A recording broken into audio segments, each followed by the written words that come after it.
Olá, boa noite. Meu nome é Fernanda Lloyd, eu sou jornalista voluntária do Instituto Reconvexo, afetada Lyon desde 2019.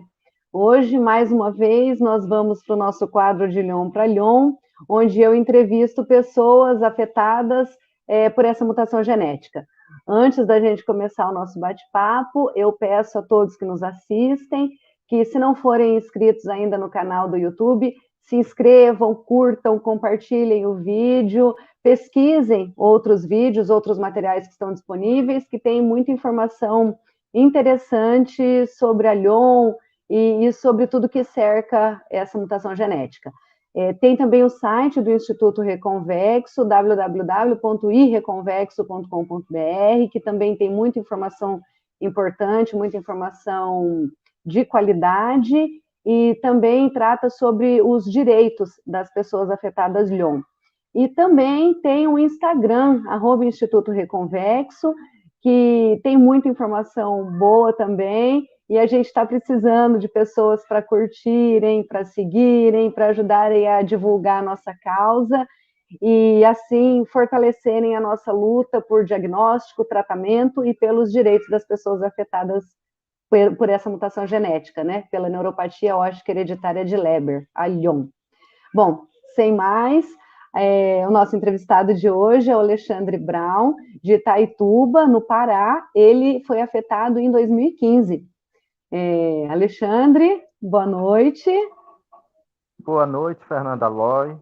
Um prazer estar aqui pelo canal do Instituto Reconvexo. E agradecendo esse espaço que você e o Instituto nos dá para falar um pouco da nossa história e um pouco da nossa trajetória do que a gente passa e seguir juntos, né? É verdade. Eu agradeço muito você estar disposto a compartilhar um pouco da sua história, um pouco da sua trajetória, e isso é muito importante para que as pessoas conheçam, né, todos os desafios que a gente enfrenta aí antes e depois da afetação. E falando em afetação, como é que foi para você? Como é que foram os primeiros sintomas da Lyon? Bem, o início de tudo foi em 2015, que foi mais ou menos quando eu fui tirar a minha habilitação, a primeira. Aí eu notei uma pequena manchinha no aparelho que faz o exame da visão, só que aí eu pensava que era uma sujeira qualquer, né? Aí deixei para lá, aí os exames foram se passando, foram se passando. Aí, quando eu já estava trabalhando em uma outra empresa com classificação de grãos, eu era responsável por fazer a calagem de caminhões, jogar informações no computador, anotar placas, enfim, várias coisas. E eu fui notando que nesse percurso, quando eu cheguei lá, eu conseguia fazer tudo no computador, e quando eu percebi, eu não estava mais conseguindo.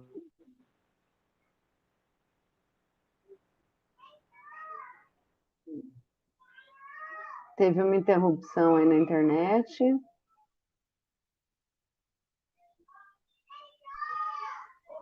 Oi.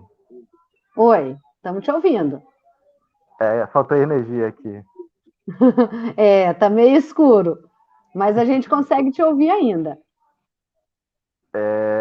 Parou em que parte? Parou quando você estava falando que você fazia a calagem dos caminhões, e daí trabalhava no Ah, sim. computador. Eu fazia a calagem dos caminhões, mexia no computador, anotava as placas, e isso foi. Eu comecei a perder a visão, perdendo aos poucos, sabe? E aí eu pensava que era só um problema de vista qualquer, sabe? Aí, quando foi ficando, atenuando muito, aí eu fui procurar um oftalmologista. E, a princípio, eu fiz alguns exames de imagem e aquele, tipo uma campimetria também, tirou uma foto do fundo do olho, e o laudo dele foi que eu tinha pegado toxicoplasmose. No caso, nessa época, o lado esquerdo praticamente afetou todo já. Ele já estava indo para o direito.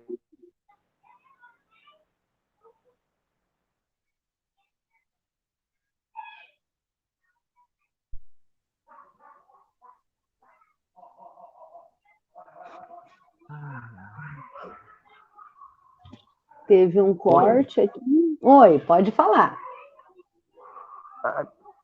Parou em que parte? O médico achou que fosse toxoplasmose nos seus olhos. Isso, ele achou que foi toxicoplasmose e deu medicamento, antibióticos e muito corticoide.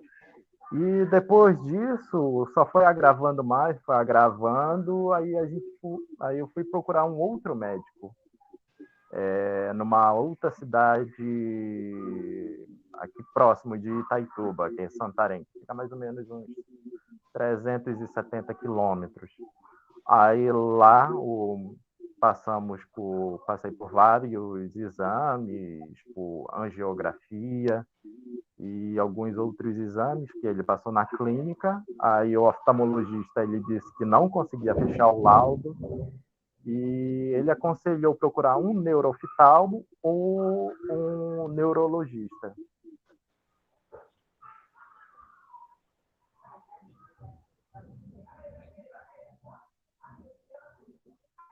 A gente está te ouvindo. As, tá ainda? Eu pensava Tá, que. tá sim. Tá Aí, escuro, mas a gente está te ouvindo. aí de lá, como ele não conseguiu fechar o laudo, a minha irmã pesquisou no caso e conseguiu achar um neurooftalmo em Belém, no caso, na capital.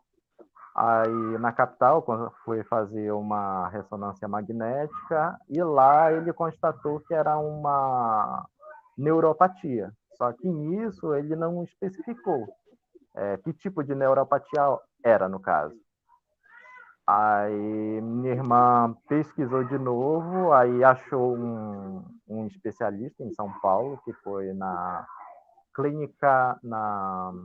Instituto Paulista da Visão, que foi o Dr. Federico Moura. Aí fui para lá, passei por ele, aí ele falou sobre a doença, que é a neuropatia óptica hereditária de Leber, que afeta os dois olhos, principalmente os homens. E para concluir, faltava o exame genético, para fechar o laudo, no caso. Né?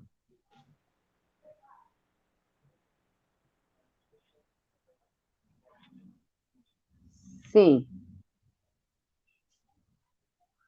Aí a gente saiu de São Paulo, veio para Itaituba.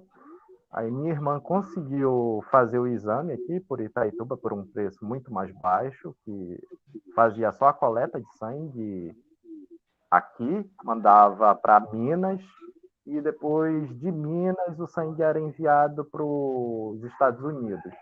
Aí depois de mais ou menos 40 dias, aí chegou o resultado por e-mail, e eu não estou lembrado da mutação, mas é uma mutação das comuns, no caso, mas foi comprovado.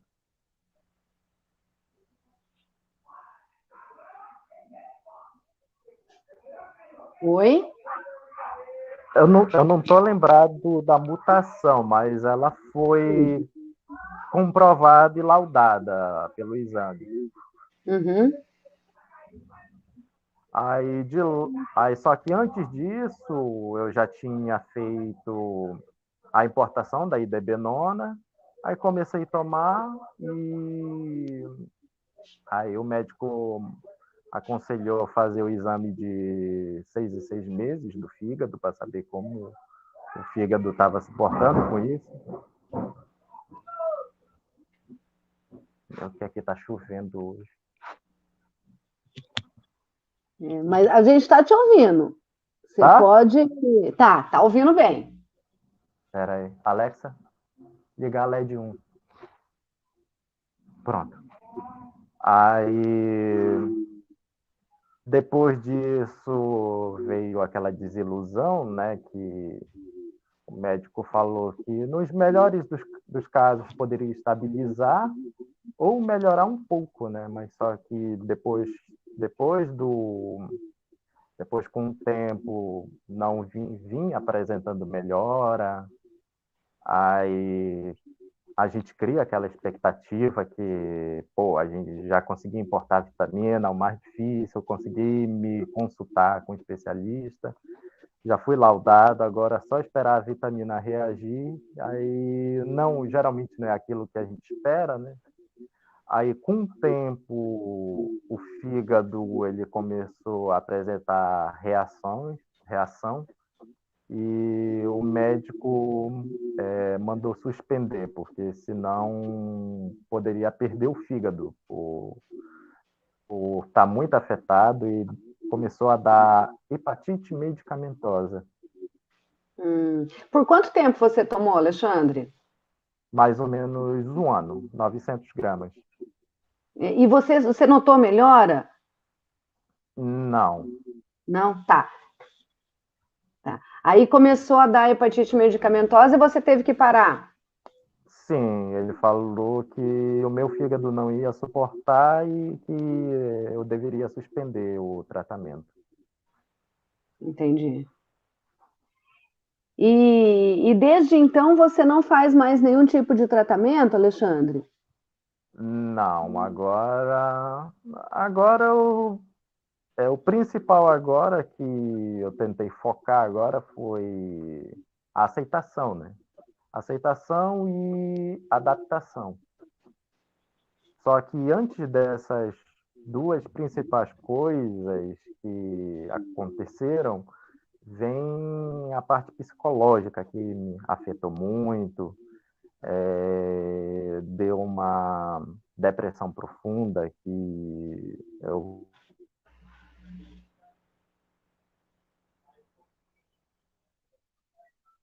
Oi, eu acho que travou. Travou. Eu vi aqui o comentário, quando eu fico muito perto da câmera, é Oi. porque eu estou lendo os comentários. Eu vi o comentário da Shirley. A Shirley é sua irmã, né? Ela está nos assistindo. Ah, sim, custa. Enquanto travou ali, eu fiquei muito pertinho. Quando eu fico muito perto, é porque eu estou lendo alguma coisa aqui de Não, comentário. porque tá faltando energia aqui. Ah, e a Shirley está nos assistindo. Shirley, um abraço. Eu É estou vendo aqui o Charley. Gene. Ah, é Charley. Aí, tá vendo a vista? GNMTND4, eu acho, a sua mutação. É Charley, desculpa, Charley. É a vista mesmo. A gente tem que ir, né, Alexandre, com essas trocas, né? Você está falando do psicológico que ficou muito abalado, né? Realmente, às vezes a gente demora um pouquinho para se dar conta do baque que é tudo isso. No caso, praticamente o meu psicológico foi se recuperando. Comecei a me recuperar esse ano, né? Depois de mais ou menos um ano e pouco, 2 anos. Aí depois que passei pela aceitação, aí tudo, eu comecei a me adaptar. Agora,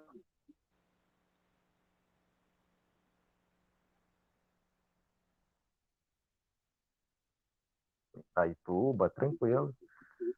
Quando eu não tenho certeza de alguma coisa, eu peço auxílio para alguém, ou quando não vou dar uma olhada no GPS para ver por onde eu estou.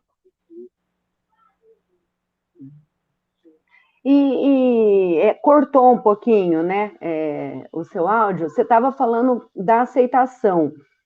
Esse processo de aceitação, Alexandre, qual que foi a sua maior dificuldade? Você falou que você estava trabalhando, né? Você teve que Isso. se afastar do emprego? Como é que foi todo esse processo de quando você perdeu a visão, quando teve essa perda da visão, e as mudanças na sua vida? E esse baque psicológico, como é que foi tudo isso? E o apoio que você teve ou não teve nisso? A princípio, essa aceitação de você mesmo é muito difícil. Primeiro, assim, porque quando eu acho que era quando a doença estava no auge, no pico, né? Você olhava ao longe, você conseguia ver, e com o tempo você começava a ver que estava sumindo aos poucos, sabe? E quando você percebia isso, você a cada momento ficava mais agoniado, não sabia o que fazer, como se comportar. E praticamente, quando comecei a me consultar, já me afastaram da empresa, porque eu já não tinha mais condições de trabalhar. E essa questão da aceitação foi muito difícil, porque a princípio a gente vive num lugar onde não tem recursos, né, que é o interior do Pará, e eu tive um amigo meu que me ajudou muito, minha irmã me ajudou muito, esse amigo é o Josinei, me ajudou muito, ele e a família dele. Tivemos que passar por inúmeras adaptações em casa até eu conseguir engatilhar, né, dar os primeiros passos por si. E é isso, mais ou menos. E com relação a psicólogos, eu lembro que a gente conversou rapidinho, né, a respeito disso, frequentar psicólogo, a importância desse apoio especializado, né? E porque muitas vezes a gente não encontra, os próprios oftalmos já é difícil, né, o diagnóstico. A gente geralmente passa por vários oftalmos, eles não sabem como é que é a doença, que nem você falou, vai vendo que vai sumindo, vai sendo angustiante até vir o diagnóstico, e depois que vem o diagnóstico, não é uma coisa que vai passar, Oi. né?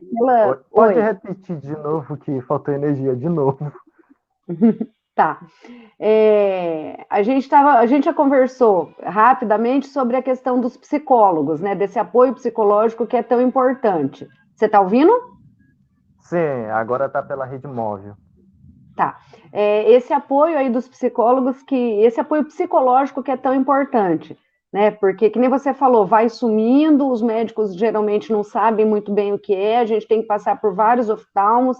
Isso é uma coisa que nas entrevistas a gente vê, dificilmente a pessoa fica sabendo rápido, e é angustiante. Depois que a gente sabe o que é uma coisa que não vai passar, né? Uma coisa que a gente vai ter que se adaptar, vai ser assim para sempre, né? Segundo a ciência, vai ser assim para sempre. Então, é um baque grande e o apoio emocional é muito importante, emocional e psicológico. Você chegou a frequentar psicólogos, Alexandre? Encontrou esse apoio nos psicólogos ou algum instituto? Bem, a princípio,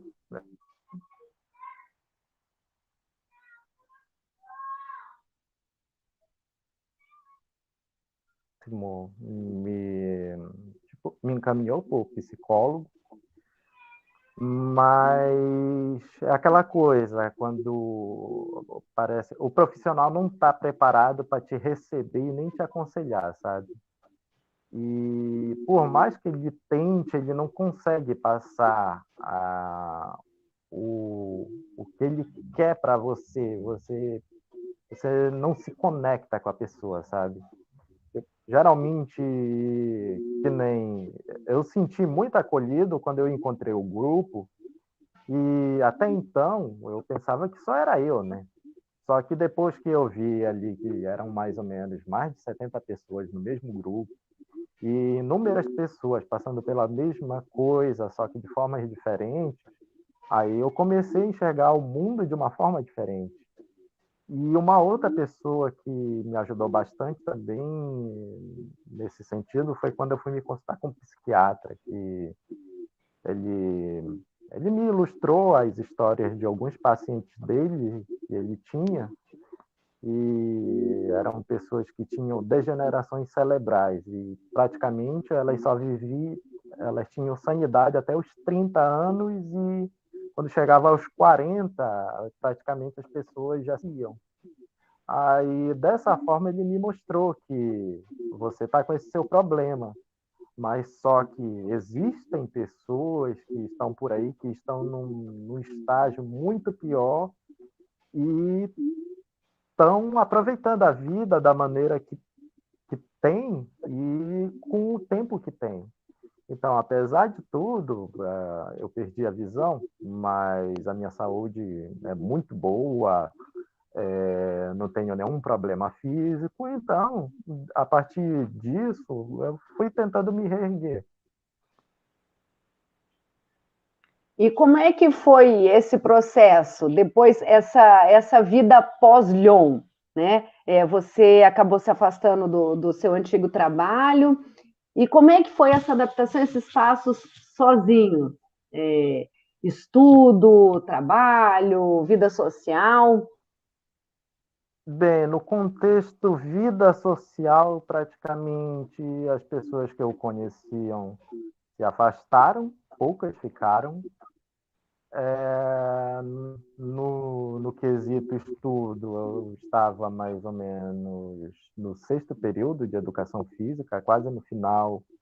Aí, como na época eu não tinha como prosseguir pelo curso, com o curso eu tive que me afastar e praticamente como a gente mora aqui no interior e não tem muito suporte, aí eu fui me virando com o que dava. Aí fui procurar no YouTube informações, alguns vídeos sobre mobilidade urbana. Aí depois procurei no Mercado Livre uma bengala para me andar e começar a andar sozinho por aí. Aí foi isso.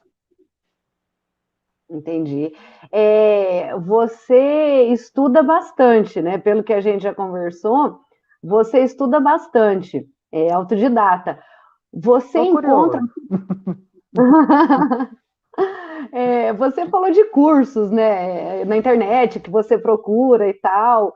Tem bastante material que é facilitado, Alexandre. Que assim, eu foi no grupo, né? Esse grupo que a gente sempre fala, um grupo de WhatsApp, Lyon para Lyon, que são só pessoas afetadas. Foi nesse grupo também que eu voltei a usar computador, celular, usar acessibilidade, né? Até quando eu mostro para as pessoas, é uma coisa que as pessoas que não têm problema de visão nem sabem que existe. E todo aparelho existe, né? Todo computador Isso. também existe. E daí isso se abre um novo horizonte para a gente, né? Você acha Uhum. algum material? Você vê dificuldade em fazer esses cursos? Você acha com facilidade vídeos, materiais adaptados? Como é que é esse seu processo de estudo? Não, agora que eu já peguei a prática, é muito simples. Tipo, basicamente, esses cursos que são disponibilizados na internet, depois que você baixa, você tem acesso ao PDF. No PDF, você pode jogar ele tanto por Drive, que é o do Google, né? Ele abre por lá, você consegue ter a leitura de tela pelo seu celular, ou pode jogar no Word também, que lê muito bem também. E, no caso, para quem gosta de livros, podem fazer uso do Kindle, que é um aplicativo da Amazon que tem acesso a diversos livros de diversas categorias. Lá encontra praticamente tudo, com leitura assistida pela Alexa, ou você pode fazer a leitura pelo próprio Kindle, e pela página, no caso. Clica na página e faz a leitura automática do conteúdo. Ah, legal. Eu já experimentei no YouTube, uma vez eu estava procurando um audiolivro, o Eu Leio para Você, que é uma moça que ela fez esse canal para ler para deficientes visuais. Eu ainda não estou me adaptando, sabe, Alexandre? Eu ainda estou procurando um leitor que eu me adapte, eu acabo me distraindo muito. Eu Do não sei you... se você. Ah. Não, pode continuar. Uma das adaptações assim que eu percebi para mim é essa questão de me acostumar com o auditivo, sabe? Eu lia, né, bastante, eu sempre gostei de ler, e daí ler é uma coisa, mas você prestar atenção com outra pessoa lendo ou com o leitor, eu vejo muita dificuldade ainda, eu me distraio bastante. E daí eu fico animada. Você falou do Kindle, falou de alguns de aplicativo, né, de leitores. Eu vou Isso. testar isso daí. Você teve dificuldade para isso também? Para testar para se adaptar a outras pessoas lendo? A princípio, não. Eu comecei pelo YouTube, que tem muito material audiolivro no YouTube. Acho que no YouTube, os primeiros livros que eu li foi Perdido em Marte, aquele do George Orwell, 1984, A Revolução dos Bichos. Esses, no caso, foram livros do YouTube. Aí depois eu comecei a ver outros aplicativos, né? Eu descobri o da Amazon, que tem a leitura pela Alexa. Aí ela facilita muito e você também pode controlar a velocidade de leitura dela. Geralmente eu leio a 100%, e diminui bastante a quantidade de tempo de leitura. Aí já fica a dica. E uma coisa que eu fiquei curiosa foi uma frase sua. Inclusive, eu achei que você fosse professor, né? Que às vezes eu coloco lá no grupo, quando eu vejo que alguém fala alguma coisa, eu vou ver o perfil, né? Para ver o nome da pessoa e tal, quando não tem salvo. E é aula dada, aula estudada. De onde que veio isso, Alexandre? Essa é uma frase de um professor italiano. Ele veio mais ou menos para o Brasil em mais ou menos quando ele tinha 5 anos, mais ou menos no auge, no final da Segunda Guerra Mundial. Aí ele veio para o Brasil. Aí, nesse período, ele se readaptou aqui, os pais dele mexiam com comércio, aí ele virou professor. Aí ele começou a implementar um método nas escolas que ele, ele se inspirou nas escolas finlandesas, que ele via que no Brasil as crianças tinham muita dificuldade no aprendizado. Aí, como a Finlândia era uma das escolas que estavam, se eu não me engano, nos 5 melhores do ranking do PISA, ele foi para lá para saber qual era o diferencial dessas crianças. Aí ele chegou lá, num dia comum de aula, aí via cada um aluno na sua carteira, estudando normal, e, no caso, pela parte da manhã. E à tarde, os alunos eles revisavam todo o material para fazer a assimilação do conteúdo. Porque pela parte da manhã, quando a pessoa faz o estudo, coloca no sistema límbico do cérebro, como se fosse o rascunho, no caso, da pessoa. E quando ela reforça isso à tarde, ou à noite, ou antes de dormir, ela, ela coloca este assunto no córtex pré-frontal e assimila todo o conteúdo com mais facilidade. E foi esse professor, que é o professor Pierluigi Piazzi, isso, que é um professor italiano, eu esqueci de mencionar o nome dele. Aí, ele que foi um dos precursores do cursinho no Brasil. E como havia uma grande dificuldade no Brasil, geralmente no período do vestibular, ele fazia aquele cursinho para praticamente os alunos assimilar todos os materiais da vida que passou pela escola num curto período de 6 meses. Que legal, que legal. É uma dica para a gente também aplicar, né, para aquilo que estiver estudando. E você falou de mobilidade, né, Isso. mudando um pouquinho de assunto. Recentemente, a gente teve uma audiência pública, foi realizada uma audiência pública na Câmara dos Deputados, a Câmara Federal, e foi tratado sobre a Lyon, e você participou, né, da audiência, você assistiu, você mandou perguntas. Qual que é a sua avaliação sobre essa primeira audiência sobre o assunto? No caso, uma das primeiras coisas que devemos focar foi como a Anvisa estava presente, era o registro da IDB-nona. No caso, ainda não tem registro na Anvisa, e já foi uma porta de entrada para a gente conseguir esse medicamento de uma forma mais facilitada. E a outra era medidas para facilitar, no caso, o diagnóstico das pessoas afetadas. E, no meu caso, foi muito eu não passei por tantos médicos, eu passei mais ou menos por 3 médicos até chegar o meu diagnóstico. Mas tem gente que passa por 10, 15, 20 médicos até chegar o laudo e conclui o que realmente a pessoa tem, né? E seria uma forma de aplicar diretrizes para facilitação do laudo para descobrir a Lyon, no caso, nos afetados. Você falou a respeito da informação para os médicos, né, essa dificuldade do diagnóstico. Você acha que teve médicos participando, teve o representante da Anvisa?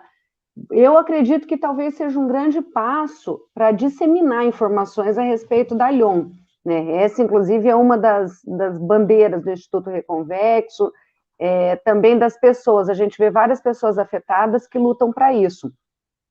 Como é que você avalia que essa audiência vai provocar essas pessoas? Porque foi transmitida, eu acredito que vai ser bem divulgada também entre os profissionais de saúde. Foi uma provocação para eles. Você acha que vai surtir resultados positivos, Alexandre? Como é que você avalia isso? A princípio, agora que já foi divulgado, já teve a primeira audiência pública, agora o que há necessidade é de fazer um grupo de trabalho para cumprir as normas, no caso, ou os requisitos que, no caso, a gente está precisando. E, no caso, a gente já saiu da escuridão, a gente já ficou conhecido. Agora só falta a implementação dessas pessoas para colocar essas coisas para frente. E no dia, se eu não me engano, estava presente o presidente da Nacional, tem a ver com oftalmologia. Ele não sabia sobre a Lyon no Brasil, ele não sabia sobre os estudos que aconteciam, mas o principal, que a partir daquele dia, ele ficou sabendo de tudo, que existem muitas pessoas afetadas do norte ao sul do país, e que existem diversas dificuldades que essas pessoas enfrentam no seu dia a dia. O baque psicológico, a incerteza de saber o que vai acontecer, e a questão dos médicos também, né, de não saberem de tudo isso, só agrava o nosso problema, né, no sentido emocional, no sentido psicológico. São muitos gastos, por mais que a gente não tenha passado, as pessoas não tenham passado por muitos médicos, né, você falou que foi, acho que 4 ou 5, eu também, eu acho que eu devo ter passado por uns 7, ou uns 8 médicos, mas são muitos gastos, né? Você saiu do interior para procurar um neurooftalmo na sua capital. Eu estou em uma capital, eu estou aqui em Cuiabá e não tem neurooftalmo aqui em Cuiabá, então eu também tive que sair e é muito gasto, né? Então, assim, eu espero que isso também seja uma provocação. Que nem você falou, o presidente, eu acho que, se eu não me engano, ele é presidente da Associação dos Oftalmologistas, alguma coisa assim, eu não me recordo. Mas ele desconhecia. E às vezes a gente encontra com médicos que, quando a gente vai, depois que tem o diagnóstico, quando a gente vai explicar um pouco, esses médicos muitas vezes são até meio arrogantes com a gente, né? Então, essa divulgação facilita muito nesse sentido.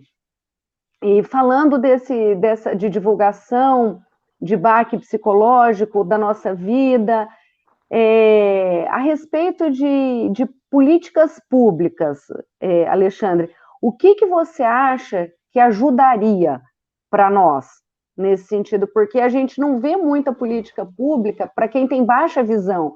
Geralmente fala-se em deficientes visuais, mas ainda assim são poucas coisas de fato que a gente vê. Tem algumas embalagens em braille, tem alguns livros em braille, é muito difícil, nas calçadas tem aquela lei de colocar os azulejos especiais para ir com a bengala, mas acaba parando por aí, né? E para quem tem baixa visão, tem uma dificuldade, eu vejo assim, uma grande dificuldade é que a gente não tem nada nos olhos, não é todo mundo que usa bengala, então algumas pessoas nos olham com uma desconfiança, porque como é que você está andando na rua, mas não enxerga direito para ler, não enxerga direito para algumas coisas, né? O que você acha que seria válido de política pública para acolher as pessoas com Lyon? A princípio, o principal seria o atendimento psicológico especializado, né? Para a pessoa se sentir confortável e admitir que ela tem aquilo, né? E saber conviver com aquilo. O segundo seria a melhoria do perímetro urbano, né? Que geralmente a parte de calçadas, quando a gente anda por aí, tem muita dificuldade, buraco, geralmente não é estável. E esses são seria melhor políticas públicas nesse sentido de acolhimento e uma forma de reiterar ou colocar de novo essas pessoas que se sentisse de uma forma confortável a voltar à vida normal, que apesar de tudo não é como é antes, mas de fazer de uma forma que seja o melhor para como ela se sinta. Entendi. É verdade. Tudo acaba mudando, né? Sobre as dificuldades do dia a dia, você falou em calçadas, né? Quais outras dificuldades? Oi, tá Não, pode ouvindo? continuar. Sim. Tá. Pode falar. Você ia falar alguma coisa? Não, pode concluir. Não, você falou a respeito das calçadas, né?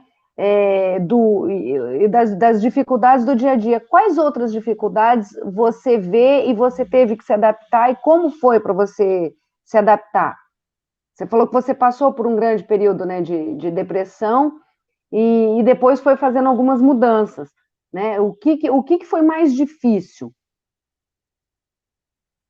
Eu acho que o mais difícil em si é você saber que tem isso e que vai ficar com o resto da vida com isso e você sabe que isso acontece com você e você tem que seguir com a vida em frente, apesar de tudo. E quando você não admite isso, enquanto você não admite que você tem esse problema, você meio que empaca na vida.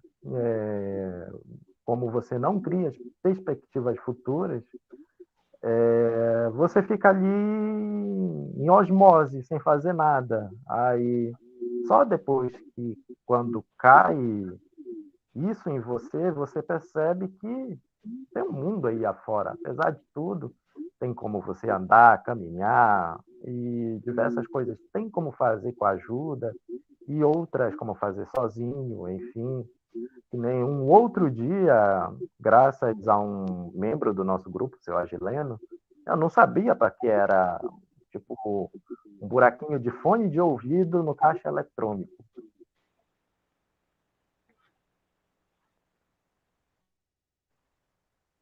Cortou? Não, eu parei. Pode continuar. Aí, pois é, aí seria nessas políticas públicas de coisas que a gente desconhece, coisas simples. E, digamos, até pessoas que já nascem deficientes visuais, o Estado não está preparado para receber essas pessoas. Não tem profissionais especializados para fazer o ensino de determinadas pessoas e geralmente os pais dessas crianças, quando têm essas dificuldades, que tem que se virar para dar um mínimo de dignidade para essa criança. E se que com crianças já são assim, imagina nós que já geralmente já somos acometidos com isso já geralmente na fase adulta, né? E não tem não tem essa estrutura para o Estado geralmente nos receber. Muitas pessoas, quando vão, digamos, ingressar numa faculdade, geralmente a faculdade não quer receber essa pessoa, por mais que esteja na lei que a faculdade é obrigada a que essa pessoa estude, mas tem essa questão do preconceito, e eles só querem saber das outras pessoas. Tudo acaba sendo muito difícil, né? Talvez pela dificuldade em ter que adaptar material dos professores, saírem da sua zona de conforto. Muitas vezes, até na faculdade mesmo, eles não são ensinados como lidar com essas diferenças, né? Eu acredito que isso vai dificultando bastante, né? Tudo isso. Uma coisa que a gente já conversou também é a questão, a gente, assim, não eu e você, mas com outras pessoas com deficiência, com Lyon, é a questão de que fala-se muito em vagas para deficientes no mercado de trabalho, tem a lei das cotas, né? Mas a gente dificilmente vê deficiente visual, né? É muito raro ver um deficiente visual trabalhando. Geralmente vê cadeirante, vê alguma deficiência de mobilidade, mas deficiente visual não, né? Como você falou, não está preparado. Até o termo baixa visão é um termo que é pouco difundido, né? Quem tem Lyon fica com baixa visão, e deficiente visual geralmente fala-se do cego, né? Não se fala de quem tem baixa visão. Você falou do baque psicológico, eu também, Alexandre, o que eu mais senti em mim foi esse baque psicológico, né? E eu fui mais acolhida, eu descobri muita coisa no Instituto dos Cegos, que é uma coisa que eu jamais pensei em procurar, e eu só procurei depois do grupo, né? Esse grupo de WhatsApp, ele é extremamente importante, ele é muito válido, tem muita coisa que a gente aprende, e eu só fui procurar ir lá no Instituto dos Cegos que eu fui aprender muita coisa. É uma coisa assim, é muito específico e está preparado para nos acolher. Parece que é só isso, né? Apesar de terem leis e tudo, elas não são conhecidas e muitas vezes não são cumpridas. Pelo menos é isso que eu vejo. Realmente, que nem onde eu moro não tem nenhum tipo de associação e nem instituto. O lugar mais próximo que tem é em Santarém, que é mais ou menos uns 300 e poucos quilômetros. Aí lá tem duas associações, uma de deficientes, que engloba tudo, e uma outra só para deficientes visuais. Eu ainda vou tirar um tempo ainda para passar lá, ver como é que é. Enfim.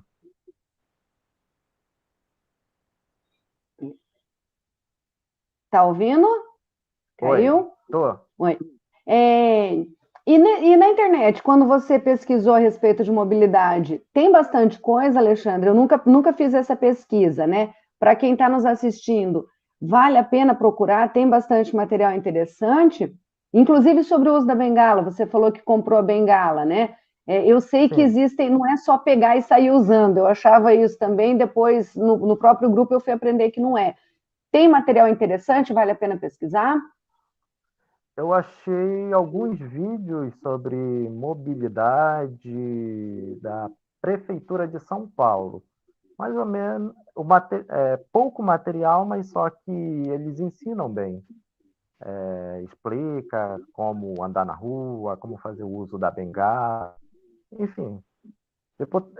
Hoje em dia, a gente só não tem informação se a gente não procurar. Mas na internet tem bastante informação, se a gente estiver disposto a aprender. É verdade. Eu vejo que você aprende muito, né? Você exercita muito o autoconhecimento, exercita muito a busca.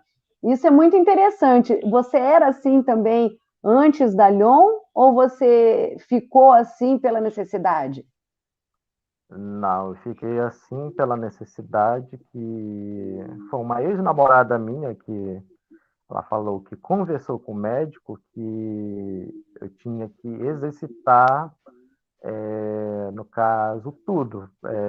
Fala, expressão, jeitos, como se comportar, porque quando a gente não exercita esse meio social e nem a forma de comunicação, aí além da deficiência visual, aparentemente a gente parece que tem algum problema de cognição, algum tipo de deficiência mental, porque com o tempo a gente vai se isolando, e meio que a gente não quer mais ter o convívio externo, sabe? Aí depois disso eu comecei a exercitar a parte tanto mental quanto social. Entendi. E isso fez uma grande diferença para você? Sim, fez porque eu comecei a ficar mais comunicativo, dei uma melhorada no vocabulário, melhorei o meu jeito de me expressar. E tanto que tem muito. Geralmente, quando eu saio, tem algumas pessoas que não acreditam, geralmente também. Pode continuar. Aí, ainda tem essa questão também das pessoas não acreditar e pensar que você está fingindo. Tipo, você anda por aí, tá com a bengala, tá de óculos, e a pessoa não acredita que você tem uma baixa visão. Às vezes você fica, dá esbarra em alguma coisa, enfim. É, essa é uma grande dificuldade também, porque a Lyon não dá nada nos olhos, né? É, geralmente, assim, muita gente não usa óculos escuros, tem gente que opta, tem gente que não opta, e não é todo mundo também que opta pela bengala. Então, a gente até consegue se movimentar bem, andar bem, mas aí chega naquele básico, né? De ler, de reconhecer as coisas, ou até um buraco, um meio-fio, a gente não consegue, né? Aí tem gente que olha meio desconfiado.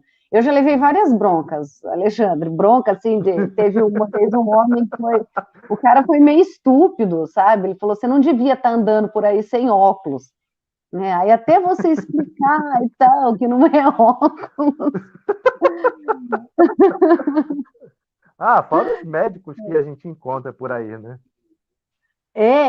E exatamente. Teve médico, depois que eu tive o diagnóstico da Lyon, eu voltei a conversar, falar sobre a conferência. Um outro eu voltei a me consultar, porque eu precisava que ele desse um laudo para mim, um laudo aqui de um médico de Cuiabá. Ele não teve o mínimo interesse em saber o que era Lyon, né, em saber o que era, em pesquisar, nem falou que bom que você teve um diagnóstico, nada. Ele só deu o laudo que eu pedi e pronto. Só olhou assim, bem, a sua CID é neuropatia, pronto, tá aqui, tchau. Aham, tá Próximo. aqui, tchau e próximo. Aham. E E, olha que eu suponho que você estava pagando, né? sim, sim. Isso é uma grande dificuldade também, né? É a questão do gasto, né? Porque Não, pois eu. é, a gente geralmente é tratado assim, isso a gente pagando. Agora imagina se a gente fosse por SUS, para geralmente ter que ter esse atendimento especializado. É, é. Eu não procurei o SUS porque eu sabia que até chegar no especialista isso ia demorar muito. E sem saber o que é, a gente entra num desespero. Você quer saber logo o que é. O meu medo era saber se eu ia ficar completamente cego ou não. Sim, É. tanto que na nossa família fui o primeiro diagnosticado e antes de mim teve um tio meu que morreu com isso e teve uns outros afetados também. Até então, meio que era meio uma crendice, né, que era uma maldição de família, essas coisas, né? E ninguém procurava realmente saber o que era. E essas pessoas da sua família, Alexandre, elas sofreram muito com depressão nessa parte Tem, psicológica? Como é que foi o baque? sim, muitos sofreram com depressão. Aí teve esse outro tio meu que faleceu com mais ou menos 30 e poucos anos, ele ficou totalmente, quase todo cego, né? E, como eu lhe falei, ele se isolou totalmente na época. Tem primos, filhos de uma prima minha, se eu não me engano, o mais velho dela já adquiriu mais ou menos com 13 a 15 anos. Aí ela estava lidando com ele nessa questão da depressão, e o dele foi pior ainda, porque é aquela questão, fica entre a adolescência e a parte adulta, né? E ele nem chegou a ver o melhor da vida, né? Estava começando aí. E agora que você teve o diagnóstico, essas pessoas que tenham, elas chegaram a fazer o teste ou não precisou fazer o teste? Não se interessaram em fazer o teste? Já que você teve o diagnóstico, elas também podem ter. Até onde eu sei, quem fez o teste só foi essa prima minha que mora em Paris, só. Entendi. Então tem uma mulher afetada também. Não, o que É afetou o foi o filho. filho dela. Filho dela, entendi. Lá na Europa, eu acredito que seja um pouco mais fácil chegar até o diagnóstico e mais barato também, né? Sim, no Porque, caso lá, o governo disponibiliza para ela o Raxone. tá aí, né? Uma das lutas. Essa audiência pública, ela foi muito importante, ela foi é um dos resultados da luta do Instituto Reconvexo, né? Na figura do Mário, que é também afetado Lyon, que fundou o Instituto, que é chegar à facilidade do diagnóstico e do tratamento, né? Apesar de não ter cura, a idabenona ser, por enquanto, né? Enquanto a terapia gênica ainda não é disponibilizada para todo mundo, apesar de não ter cura, é uma forma do medicamento frear um pouco o avanço da doença, né? É Essa que é uma nem grande luta nossa. uma coisa que discutiram e colocaram em pauta na audiência foi, no caso, o PPP, a participação do público-privado, né? Digamos, o Brasil fazer associação com países que estejam desenvolvendo pesquisas e fazer o compartilhamento de pesquisas, tecnologias, pessoas que estejam interessadas em entrar no estudo também, fazer, no caso, este caminho e facilitar, né? Nossa, isso seria não, é muito importante, né? É muito importante que a gente possa divulgar e participar dessas pesquisas, trazer os resultados para nós, para melhorar a nossa qualidade de vida, né? Alexandre, você está me ouvindo? Sim, sim, estou ouvindo. Nossa, eu tive um problema aqui no meu computador, me desculpa. É, Vixe, voltou. Agora fui Ah, eu. tá. Agora que eu vi que a luz está desligada. Alexa, Aí, ligar a LED 1. Pronto. aí melhorou isso? Todo mundo teve problema aqui com os Não, seus hoje computadores. o que mais faltou aqui foi energia hoje. E aqui eu coloquei o dedo aqui no computador e acabou saindo. Bom, Alexandre, a gente já está indo para a parte final da entrevista. Eu gostaria que você deixasse aqui, mais uma vez, a sua fala a respeito do que seria importante que a gente tivesse, né, enquanto deficientes visuais, tanto no sentido da sociedade em si, né, que a gente vive, quanto do poder público, né, de políticas públicas, e não só de políticas, mas da prática mesmo desses direitos que a gente tem. O importante seria as pessoas no contexto social, saber se portar, no caso, com as pessoas que têm algum tipo de dificuldade, né? Nesse contexto de algum tipo de deficiência visual ou física. E muitas vezes você é tratado como nada, sabe? Você sai por aí, geralmente é atendido mal, geralmente não querem lhe atender, por aí vai. No contexto de políticas públicas, essa parte da acessibilidade, novas tecnologias, tanto visuais quanto de mobilidade. E nesse sentido da nossa doença, seria melhor uma simplificação para facilitar o diagnóstico e proporcionar para que conseguíssemos isso num período menor e provavelmente diminuir o trauma que isso causa no nervo, como geralmente demora muito para se conseguir o laudo da doença. Praticamente nesse espaço de tempo a gente fica sem o tratamento e saber como lidar com isso também. É verdade.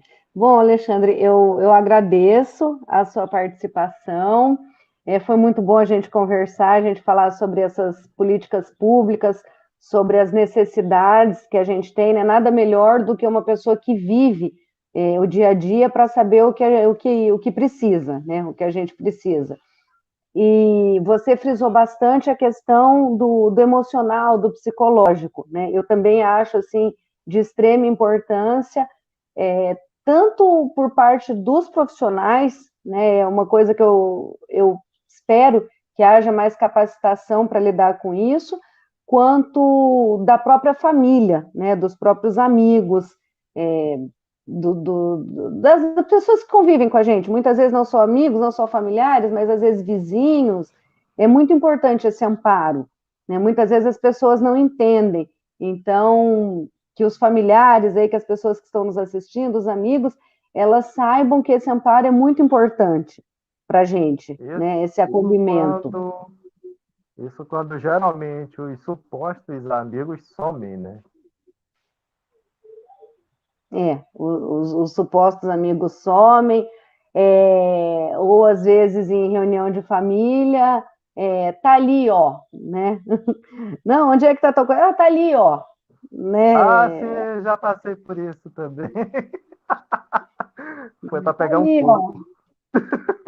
Pois assim, é meio constrangedor. Parece que só quem convive com a gente na mesma casa ou todo dia de pertinho que vai se habituando a essa nossa falta de visão, né? Senão não se habitua. Ou então, por exemplo, psicólogo, né?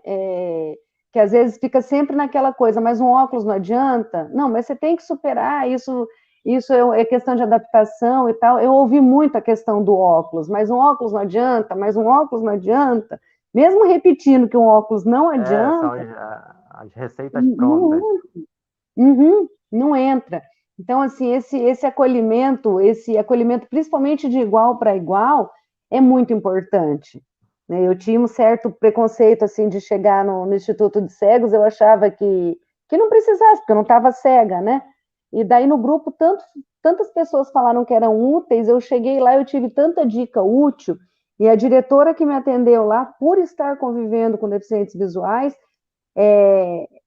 foi a pessoa assim que melhor conversou comigo, sabe? Que eu me dei conta mesmo que eu sou uma deficiente visual, que eu tive uma perda para o resto da vida. Enfim, Alexandre, sei lá, caiu a ficha, sabe? Foi um momento assim, antes e depois, sabe? Porque eu não estava. Quando você teve essa conversa, você conseguiu ter uma aceitação melhor, né, com ela, no caso no Instituto. Exatamente, exatamente. Uma aceitação e um cair a ficha de que realmente eu tenho direitos, né? Eu tenho direitos, eu posso lutar pelos meus direitos, eu posso ir atrás disso, não é um favor, que vão estar me fazendo, né? E eu tenho que me adaptar, de qualquer forma, a gente tem que se adaptar. E nessas entrevistas, eu acho muito bacana conversar com colegas, com amigos, né? Já virou uma família de afetados, porque a gente vai vendo o quanto cada um passa por situações diferentes e vão buscando maneiras de se adaptar e de superar, e o quanto essa troca é importante para nós. Né? Como você falou, a gente começa a estar entre iguais, né? Isso. Bom, Alexandre, eu me despeço de você, foi muito bom a gente conversar, e se você tiver mais alguma coisa a dizer, essa é a hora, e eu reforço mais uma vez que as pessoas curtam, compartilhem os vídeos, deem uma olhada em todo o material do Instituto Reconvexo, a todas aquelas pessoas que estão nos assistindo, gratidão, gratidão pelos comentários, gratidão ao Instituto por me permitir essa oportunidade de fazer as entrevistas e ajudar a divulgar não só a doença, mas mostrar todas essas histórias de luta, de superação e de vitórias que a gente vê das pessoas afetadas. Alexandre, agora a palavra é com você. Tá ok. Eu gostaria de agradecer a toda a equipe do Instituto Reconvexo, que graças a ele a gente tem uma porta de comunicação com outras pessoas que passam pela mesma coisa e a partir disso ter um convívio social melhor, e só tenho a agradecer a toda a equipe do Instituto. Obrigado e obrigado, Fernanda, pela entrevista de hoje. Gratidão eu, Alexandre. E até a próxima aí com a próxima entrevista. Tá ok. Boa noite. Boa noite.